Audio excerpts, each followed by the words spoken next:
বিসমিল্লাহির রহমানির রহিম। বিবর্তন media, be honest and make honesty. এজন্য ঈমান ভঙ্গের কারণগুলো জানা প্রত্যেক মুসলমানের উপরে ফরজে আইন। তাহলে ঈমান ভঙ্গের কারণ কয়টা? 10টা। আমরা সংক্ষেপেই 10টা ব্যাখ্যা করব। 1 নম্বরে ঈমান ভঙ্গের কারণ যেটা, সেটি হলো আশশিরকু ফি ইবাদাতিল্লাহি তাআলা। আল্লাহর ইবাদতের মধ্যে শিরক করলে ঈমান ভেঙে যায়। আল্লাহর ইবাদতের মধ্যে শিরক করলে ঈমান ভেঙে যায়। তাহলে আল্লাহর ইবাদতের মধ্যে যদি আপনি শিরক করেন, ঈমান থাকবে? শিরক বুঝেন তো নাকি? রায়পুরের ভাইয়েরা শিরক বুঝেন? আচ্ছা আসেন, শিরক করলে কি কি উপকারিতা আমরা সেটা বলি। প্রথমে এটা জানা দরকার, শিরক করলে কি কি উপকারিতা। শিরকে কি উপকারিতা আছে? কি আছে? ক্ষতি। কিন্তু আল্লাহ পাক এটাকে তিরস্কার করে উপকারিতা বলছেন। যেমন জাহান্নামের আযাব, এটা হলো দুঃখের সংবাদ, কিন্তু আল্লাহ পাক বলছেন ফাবাশশিরহুম বিআযাবিন আলীম, তাদেরকে আযাবে আলীমের সুসংবাদ শোনাই দেন। আযাবের সংবাদ কি সুসংবাদ? এটা আল্লাহ পাক তিরস্কার করে বলছে যে তাদেরকে আযাবে আলীমের সুসংবাদ শোনান। তাহলে শিরকের উপকারিতা শুনেন। 1 নম্বর উপকারিতা, শিরক করলে আল্লাহ রাব্বুল আলামিনের জান্নাত হারাম হয়ে যায়। কি সুবহানাল্লাহ বলবেন? কোন জায়গায় সুবহানাল্লাহ, কোন জায়গায় নাউজুবিল্লাহ জানতে হবে তো নাকি? আমাদের দেশের এক বলদ এক মাহফিলে লক্ষ লক্ষ মানুষের সামনে বলতেছে যে ভাইয়েরা একটা কথা বলবো নাকি? সবাই কয় বলেন। কয় আমি কিন্তু মা ফাতেমার স্বামী। কয় কি আমি মা ফাতেমার স্বামী? ওই যে বলদগুলা শুনতেছে, এই বলদগুলা কয় কি সুবহানাল্লাহ সুবহানাল্লাহ সুবহানাল্লাহ, আমাদের হুজুর মা ফাতেমার স্বামী। কি খুশি! অথচ বলবে কি নাউজুবিল্লাহ, আর জোতা দি পিটাইবো। সেই কাজ না করি কয় সুবহানাল্লাহ, সেই কাজ না করি কয় আলহামদুলিল্লাহ, আমাদের হুজুর কিন্তু মা ফাতেমার স্বামী। তো বেটা, তোর মা হইলে বিয়ে করছ কেন? ফাতেমা যদি তোমার মা হয় তো মারে বিয়ে করছো কেন? এটা তো আরেক অপরাধ। মানে মানুষ এখন এত জাহালতে ধরে গেছে, কোন জায়গায় সুবহানাল্লাহ, কোন জায়গায় নাউজুবিল্লাহ, কোন জায়গায় জোতার পিটা, এটাও বুঝে না। তাহলে শিরকের 1 নম্বর উপকার কি? আল্লাহর জান্নাত হারাম হয়ে যাবে। আল্লাহ পাক কোরআনে কারিমে সূরা আল মায়েদার 72 নম্বর আয়াতে আল্লাহ পাক বলছেন ইন্নাহু মান ইউশরিক বিল্লাহি ফাকাদ হারামাল্লাহু আলাইহিল জান্নাহ ওয়া মাওয়াহুন নার। আল্লাহ রাব্বুল আলামিন বলেন, বান্দা তুমি আমার সাথে শিরক করবা, তোমার জন্য আমি আল্লাহর জান্নাত হারাম হয়ে যাবে। জান্নাত কি? হারাম। 2 নম্বর উপকার, আপনার সকল আমল বরবাদ হয়ে যাবে। সূরা জুমারের 65 নম্বর আয়াত আল্লাহ রাব্বুল আলামিন বলেন ওয়ালাকাদ উহিয়া ইলাইকা ওয়া ইলাল্লাযিনা মিন ক্বাবলিকা লাইন আশরাকতা লায়াহবাতান্না আমালুক। বান্দা তুমি যদি আমি আল্লাহর সাথে শিরক করো, তোমার সকল আমল বরবাদ, আমল সব বরবাদ। 3 নম্বর উপকারিতা, আল্লাহ রাব্বুল আলামিন সকল গুনাহ মাফ করবেন, কিন্তু শিরকের গুনাহ আল্লাহ পাক মাফ করবেন না। তাহলে শিরকের কত উপকার দেখছেন? অর্থাৎ শিরকের পরিণতি আপনার জাহান্নাম। এখন শিরক কি কি? বাংলাদেশের শিরক 2-1টা জানা দরকার না? শিরক হলো 1 নম্বর শিরক যেটা, সেটা হলো আত্মিয়ারা। তিয়ারা মানে হলো শুভ অশুভ, মঙ্গল অমঙ্গল, কল্যাণ অকল্যাণ, এগুলাতে বিশ্বাস করা। সকালবেলা ঘর থেকে বাইর হইছেন, বাইর হওয়ার পরে রাস্তায় দেখলেন খালি কলসি লই একজন যাইতেছে। কয় বরবাদ, আজকে একটা শুভ কাজে বাইর হইছি, খালি কলসি দেখে গেছি, বাস আজকের আর কাজটা হবে না। এই যে খালি কলসি দেখে আপনার কাজ শুভ হবে না, এটা কি? শিরক। রাস্তার মধ্যে দেখলেন একজনে ঝাড়ু নিয়ে বের হইছে, কয় আজকে নাচতে লেগে গেছে, ঝাড়ুওয়ালা মহিলা দেখে গেছে। সকালবেলা ঘর থেকে বাইর হইছে, ঘরের মধ্যে ঝাড়ু দেয় নাই, কয় শেষ, আজকে যাত্রা কিন্তু ভালো হবে না, একটা শুভ কাজে বাইর হইতেছে। যত বিয়ে শাদী সব দেখবেন শুক্রবারে, বৃহস্পতিবারে, শনিবারে বিয়ে হয় না, মঙ্গলবারে বিয়ে হয় না। কারণ কি? কয় শনি মঙ্গলবার শুভ না। মহারানা ধরব 5,01,001 টাকা। কিরে ভাই 1 টাকা কেন? কয় সোজা সোজা ধরলে এটা শুভ হয় না, খারাপ পরিণতি হইতে পারে, এই জন্য 1 টাকা ভাঙ্গা ধরতে হবে। তারপরে সপ্তাহে 1 দিন বাঁশ কাটে না, যত টাকা দিবেন কয় আজকে বাঁশ বিক্রি করা যাবে না। কারণ কি? আপনাদের দেশে কি বারে কাটে না? রবিবারে। তাই রবিবারে বাঁশ কাটলে অসুবিধা কি? কিন্তু আপনি যত টাকা দিবেন রবিবারে বাঁশ কাটে না। এই যে কুসংস্কার, এই যে অন্ধবিশ্বাস এবং অন্য শক্তির উপরে বিশ্বাস, এগুলা সব শিরক। এই শিরক আমাদের দেশের ঘরে ঘরে ঢুকে আছে। অসংখ্য বিশ্বাস। সকালবেলা দোকানে যাবেন, বাকি দিবে না। কিরে ভাই, সকালবেলা বাকি দিলে অসুবিধা কি? বলে যে তুমি প্রথম কাস্টমার, তোমাকে বাকি দিলে পুরো দিন বরবাদ, বাকি দেওয়া যাবে না।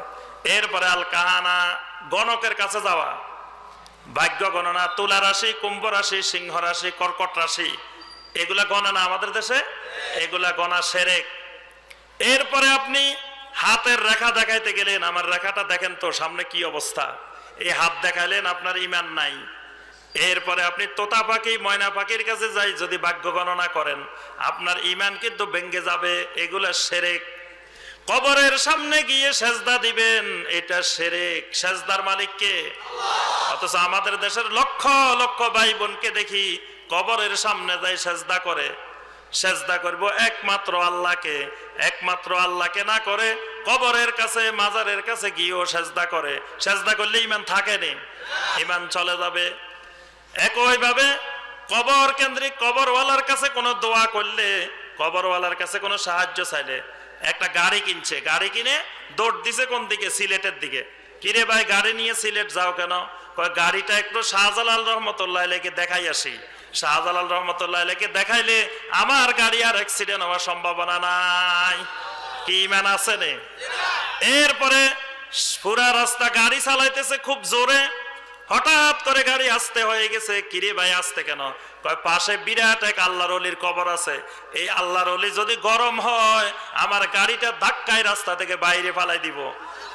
আল্লাহর ওলি যদি একটু গরম হইতে পারে, বেয়াদবি দেখে আমার গাড়ি ধাক্কায়। আচ্ছা, আরে মিয়া, আল্লাহ রসুল থেকে তোমার আল্লাহর ওলি বড় গরম হয়ে যায়? নবী সাল্লাল্লাহু আলাইহি ওয়াসাল্লামের সামনে মসজিদে নববীতে প্রস্রাব করে দিছে দাঁড়ায় দাঁড়ায় এক লোকে, আল্লাহ রসুল গরম হয়ে গেছে? তো তাহলে তোমার এই হুজুরে তো গরম হয়ে যাবো কেন? আর হুজুরে তোমার গাড়ি দেখতেছে, এটা বিশ্বাস করলে তো ঈমান নাই। এরপরে গরু ছাগল লই রওনা দিবেন কোন দিকে? বাইতুল্লাহর দিকে, আল্লাহর ঘরের দিকে রওনা দিবেন। এটা আমাদের দেশের অনেকে জানে না। হজ কয় প্রকার? 3 প্রকার। একটার নাম হজ্জে কারান, একটার নাম হজ্জে তামাত্তু, একটার নাম হজ্জে ইফরাদ। হজ্জে কারান যেটা, সেটা হলো বাড়ি থেকে যখন ওই হজ করার জন্য রওনা দিবেন, সাথে করে গরু ছাগল কোরবানির পশু লই রওনা দিবেন, এটার নাম হজ্জে কারান। তাহলে আপনি গরু ছাগল নিতে চান, গরু ছাগল নিয়ে বাইতুল্লাহর উদ্দেশ্যে রওনা দেন। এবার তাহলে হজে যাওয়ার সময় এয়ারপোর্টে গরু ছাগল নিয়ে যাবেন নাকি?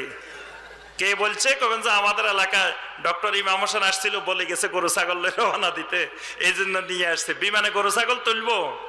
গরু ছাগল তুলবে না।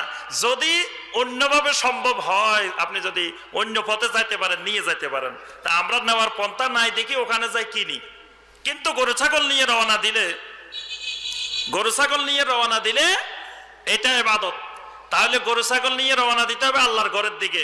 কিন্তু গরু ছাগল নিয়ে যদি রওনা দিই চট্টগ্রামের দিকে, গরু ছাগল নিয়ে যদি রওনা দিই সিলেটের দিকে, যদি রওনা দিই রাজশাহীর দিকে, যদি রওনা দিই ফরিদপুরের দিকে, যদি রওনা দিই বরিশালের দিকে, ঈমান থাকবো কি থাকবে না? তাহলে 1 নম্বর কি? শিরক করা যাবে না। এরকম অসংখ্য শিরক আছে। 2 নম্বর হলো মান জাআলা বাইনাহু ওয়া বাইনাল্লাহি ওয়াসায়েত, তার মাঝে আর আল্লাহর মাঝে কোন মধ্যস্থতাকারী নির্ধারণ করে নেওয়া। আর যুগে যুগে মুশরিকেরা আল্লাহর কাছে যাওয়ার জন্য উকিল ব্যারিস্টার নিয়োগ দিত। বলতো যে বিচারপতির কাছে বিচার হইতে গেলে একজন উকিল ব্যারিস্টার নিয়োগ দিতে হয়। আল্লাহ রাব্বুল আলামিনের কাছে আমার বিচার হবে, আর কোন উকিল ব্যারিস্টার থাকবে না, আমার বিচারটা কেমনে হবে? আর কিয়ামতের ময়দানে বিশাল বিশাল বাস ভাড়া করবে, আল্লাহর ওলিরা বিশাল বিশাল ট্রেন ভাড়া করবে, আল্লাহর ওলিরা বিশাল বিশাল লঞ্চ ভাড়া করবে, বিশাল বিশাল জাহাজ ভাড়া করবে। ওইগুলাতে উঠেই আমি লাফ মারি জান্নাতে চলে যাবো। এই আশায় যদি উকিল ব্যারিস্টার নিয়োগ দেয়, তার ঈমান ভেঙে যাবে। এটা মুশরিকদের পদ্ধতি, যে উকিল ব্যারিস্টার নিয়োগ দেওয়া। আল্লাহ পাক কোরআনে কারিমে স্পষ্ট করে বলছেন, আল্লাহ তাত্তাখিজু মিন দুনি ওয়াকিলা, খবরদার বান্দা আমাকে ছাড়া কোনো উকিল নিয়োগ দিবা না। উকিল নিয়োগ দেওয়ার দরকার হলে আমারে সরাসরি উকিল বানাও, কারণ আমি তোমার সমস্ত অপরাধ সরাসরি দেখি। আল্লাহ পাক সূরা জুমারের 2 এবং 3 নম্বর আয়াত, সূরা ইউনূসের 18 নম্বর আয়াত। আমরা সময়ের কারণে আর বিস্তারিত ব্যাখ্যায় যাচ্ছি না। 3 নম্বর ঈমান ভঙ্গের কারণ মাল্লাম ইউকাফিরিল মুশরিকিন, যদি কোন লোক মুশরিকেরে কাফের না বলে, মুশরিকেরে মুশরিক মনে না করে, তার ঈমান ভেঙে যায়। কেউ যদি বলে সবগুলো আল্লাহর ধর্ম, যে কোনো একটা পালন করলে জান্নাতে যাওয়া যায়, তার ঈমান থাকবে না। আচ্ছা বলেন তো দেখি, ইসলাম সর্বশ্রেষ্ঠ ধর্ম না সর্বনিম্ন ধর্ম? আপনাদেরও তো ঈমান শেষ। ইসলাম একমাত্র ধর্ম, একমাত্র দিন। আল্লাহ পাক সূরা আল ইমরানের 19 নম্বর আয়াতে বলছেন, ইন্নাদ-দীনা ইনদাল্লাহিল ইসলাম, আল্লাহর কাছে দিন একটাই, সেটার নাম ইসলাম। দিন 4-5টা থাকলে না সর্বশ্রেষ্ঠ সর্বনিম্ন আসতো। স্টুডেন্টে একটা, তো first boy, second boy, third বয় পাইবেন কই? আপনি বলতেছেন সর্বশ্রেষ্ঠ, তাহলে আরো 3-4টা আছে, ওইগুলা হয়তো একটু নিম্নমানের। কি বলেন? দিন তো একটাই। এই কবরে প্রশ্নে ভুল করবেন এমনি, পরীক্ষা ফেল করবেন এইভাবেই। ওই মনকাণ্ডকে জিজ্ঞাসা করবো ওয়ামা দীনুকা, আপনি কি করবেন? আমার দিন তো অনেকগুলো ছিল, তো একটা শ্রেষ্ঠ ছিল, আরো কয়েকটা, একটা বেস্ট ছিল, একটা বেটার ছিল, একটা গুড ছিল, 3টা হয়ে গেছে। আপনার বেস্ট যদি হয় তাহলে বেটার আছে, গুড আছে না? তাহলে তো আপনার 3-4টা হয়ে গেছে। তাহলে এইরকম মুশরিকের মুশরিক মনে না করলে ঈমান ভেঙে যায়। 4 নম্বরে আসেন। 4 নম্বর হলো মানে তাকাদান্না হুদা গায়রান নবী সাল্লাল্লাহু আলাইহি ওয়াসাল্লাম আকমালুন মিন হাদিহি, কেউ যদি নবী সাল্লাল্লাহু আলাইহি ওয়াসাল্লামের হেদায়েতের থেকে অন্য কোন হেদায়েতকে অধিক কল্যাণকর মনে করে, মানে নবীর সুন্নতের থেকে, নবীর আদর্শের থেকে অন্য কোন আদর্শকে বেশি কল্যাণকর যদি মনে করে, এজন্য নবী সাল্লাল্লাহু আলাইহি ওয়াসাল্লাম প্রত্যেক খুতবার শুরুতে, আলোচনা শুরুতে বলতেন, আম্মা বাদ ফাইন্না খায়রাল হাদিস কিতাবুল্লাহ, দুনিয়ার সর্বশ্রেষ্ঠ হাদিস কোনটা? আল্লাহর কিতাব। আল্লাহর কিতাবের কিন্তু আরেক নাম হাদিস, অনেকে জানে না। কোরআনের নাম কি? হাদিস। মানে হাদিস বললে কোরআনকেও বোঝায়, সুন্নাহকেও বোঝায়, দুটাকে বোঝায়। কোরআনের আরেক নাম হাদিস। কোরআনের অসংখ্য আয়াতে আল্লাহ পাক কোরআনকে হাদিস বলছেন। ফাবিআইয়ি হাদিসিম বাদাহু ইউমিনুন, আল্লাহু নাজ্জালা আহসানাল হাদিস। কোরআনকে আল্লাহ পাক আরেকটা নাম দিয়েছেন হাদিস। কোরআন হলো আল্লাহর হাদিস, আর সুন্নাহ হলো নবী সাল্লাল্লাহু আলাইহি ওয়াসাল্লামের হাদিস। এরপরে নবী সাল্লাল্লাহু আলাইহি ওয়াসাল্লাম বলেন, ওয়া খায়রাল হাদিয়ি হাদিয়ু মুহাম্মাদিন সাল্লাল্লাহু আলাইহি ওয়াসাল্লাম, দুনিয়ার সর্বশ্রেষ্ঠ হেদায়েত হলো মুহাম্মদ সাল্লাল্লাহু আলাইহি ওয়াসাল্লামের হেদায়েত। আচ্ছা এবার বলেন দেখি, চুল কাটবেন কার মতো? জি, আল্লাহ রাসূলের মাথায় চুল ছিল না, সাহাবায়ে কেরামের মাথায় ছিল না, তাহলে চুল, তারা চুল কাটতেন না, তা আপনি চুল কাটবেন কার মতো? আল্লাহ রাসূলের মতো, সাহাবায়ে কেরামের মতো। কিন্তু আমার যুবক ভাইয়েরা এখন চুলের দিকে তাকালে দেখা যায় আল্লাহ রাসূলের চুলের নমুনা, সাহাবায়ে কেরামের চুলের নমুনা নাই। নমুনা কার? ওই সেলুন দোকানের চতুর্পাশে কতগুলো ছবি লটকায় রেখেছে, বড় বড় চিত্রনায়ক, বড় বড় গানের শিল্পী, বড় বড় খেলোয়াড়, এখান দিয়ে আছে, ওখান দিয়ে নাই, এখান দিয়ে আছে, এখান দিয়ে নাই, বিভিন্ন রঙের বিভিন্ন ডিজাইনের চুলের স্টাইল। আমাদের যুব সমাজ ওই মুশরিকদের চুলের কাটিং ফলো করে।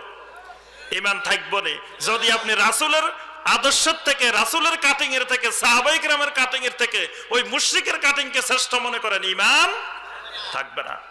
দাড়ি রাখবেন কার মতো? আল্লাহ রাসূলের মতো, সাহাবায়ে কেরামের মতো। দাড়ির যদি এখান দিয়ে একটু রাখেন, এখান দিয়ে একটু কেটে ফেলান, এখান দিয়ে একটু রাখেন, মুশরিকদের ডিজাইনে দাড়ি রাখেন, দাড়ি নিয়ে খেলতামাশা করলে ঈমান থাকবে না, ঈমান চলে যাবে। আজকে আমাদের যুবক ভাইদেরকে দেখি হাতের মধ্যে ছুরি লাগায়, বালা লাগায়, দেখছেন না? গলার মধ্যে চেইন লাগায়, কানের দুল লাগায়, হাফ প্যান্ট পরি পরি ঘুরে, হাতের মধ্যে লাল সুতা লাগায়। এগুলা, এসব আদর্শ যদি নবী সাল্লাল্লাহু আলাইহি ওয়াসাল্লামের আদর্শের থেকে উত্তম মনে করে, তার ঈমান শেষ। বার্থডে পালন করে, ম্যারেজ ডে পালন করে, কত রকমের ডে পালন করে। এই ডে পালন করা কার সংস্কৃতি? নবী সাল্লাল্লাহু আলাইহি ওয়াসাল্লামের সংস্কৃতি, সাহাবায়ে কেরামের সংস্কৃতি।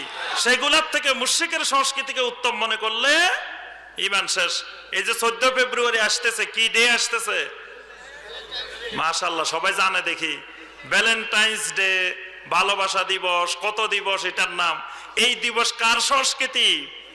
আল্লাহ রাসূলের সংস্কৃতি, সাহাবায়ে কেরামের সংস্কৃতি। তাহলে এই সংস্কৃতিকে কোন যুবক যদি উত্তম মনে করে, ঈমান থাকবে কিনা? ঈমান চলে যাবে।